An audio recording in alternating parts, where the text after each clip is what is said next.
Me itse asiassa voidaan tehdä silleen, jos te laitatte silmät kiinni.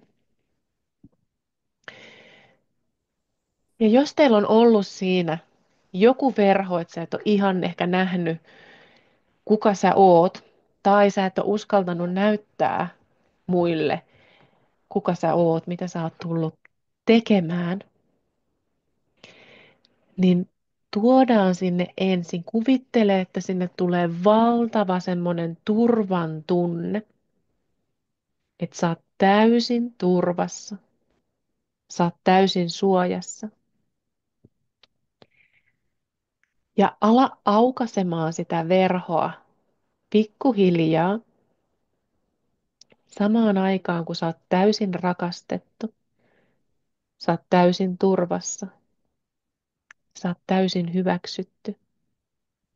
Ja anna sen verhon aueta sitä tahtia, mitä se aukeaa siinä. Ja ala näkemään, kuka sä todella oot. Että sä uskallat nähdä, kuka just sä oot. Ja pyydä, että sulle näytetään, kun se verho aukeaa, niin sen pyyteettömän rakkauden kautta, että sä näet itses, kuka sä oot, mitä sä oot tullut tekemään.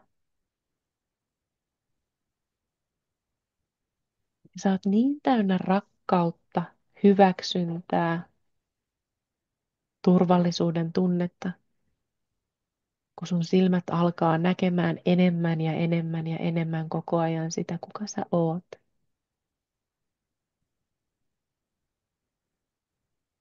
Ja samalla kun sulle alkaa aukeamaan enemmän ja enemmän se, kuka sä oot, niin samaan aikaan alkaa aukeamaan se toinen puoli. Sä alat näyttämään myös ulospäin enemmän ja enemmän sitä, kuka sä oot.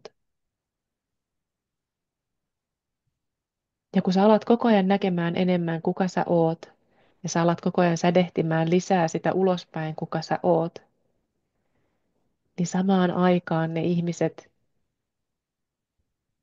ketkä muistaa sut ja on tullut tänne ja ketä sä oot tullut auttamaan, niin alkaa muistamaan sut. Kerta sä alat loistamaan ja näkymään sinä, kuka sä oot.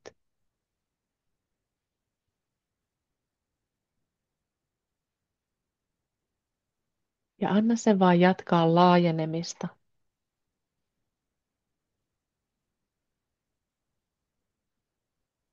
Ja alat vaan sädehtimään enemmän ja enemmän koko ajan, kun sä muistat enemmän, kuka sä oot.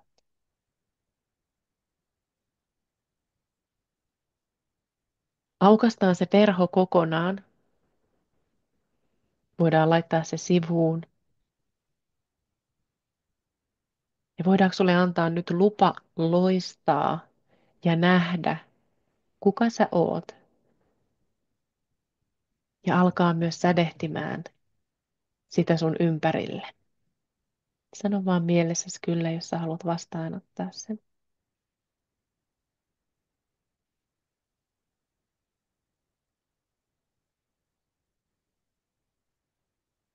Ja sä voit vaan jatkaa sitä sädehtimistä, kuka sä oot, ja aukasta sun silmät.